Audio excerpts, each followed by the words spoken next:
Okay, so for this video, we are going to be talking about how we can insert and delete rows and columns. There's a few different ways to do this, and by now we should be able to see that some ways in Excel are a little bit more efficient than other ways. But I want to show you all the options so you get a little bit more familiar with the Excel interface, and you might prefer one way over the other. Alright, well to start off, let's say we want to insert some rows between these two groups of data. So right here in row 10. The first option is to click where you want to insert the row, come up to the Home tab, go to the Cells group, and we can't just click this Insert command because this is inserting cells, not a row. But let me go ahead and show you what Insert Cells does. So if I click this Insert command, we could tell that it inserted cell right below row 10. So it didn't insert a whole row. It just inserted one cell and shift the rest of these cells down. So I'm going to press Ctrl Z as in 0 to undo. And once again, we're going to make sure we have a cell in row 10 selected.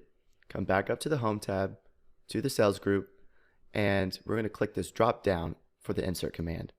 Now we can see that there is a Insert Sheet Rows command. And if we click that, it will enter a whole row. And if we want to delete a row, we can just come up to the Cells group again and click our drop down and select Delete Sheet Rows. And in this case, we will be deleting row 10 because we have a cell selected in row 10. So if we click Delete Sheet Rows, it deletes that row and shifts all the rows underneath it back up. Now another option we can do is come over here and move your cursor to the rows. And you'll see that your cursor will turn into a black arrow pointing to the right.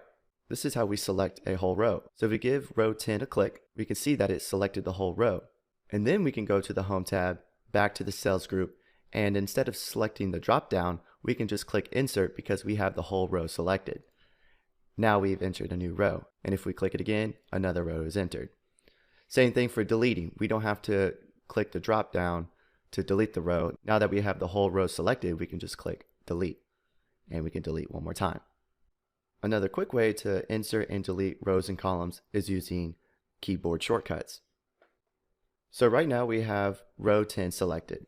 If we press Ctrl plus on our keyboard, or Command plus if you're on Mac, we can insert rows this way. And if you don't have a full keyboard, meaning that you don't have a number pad on the right side of your keyboard, your plus sign may be at the top where the plus and equal sign share the same key. So in that case, you would have to press Ctrl Shift plus, or Command Shift plus if you're on Mac.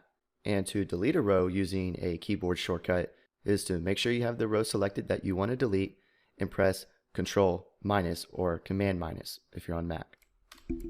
And that will delete a row. And if you want to get really quick with using Excel shortcuts, there's one more way. For example, let's say we're working in this cell over here, M10, and we want to add a row. Well, we know that we can just come over here to the row number and select it and then use the keyboard shortcut Control plus to insert a row.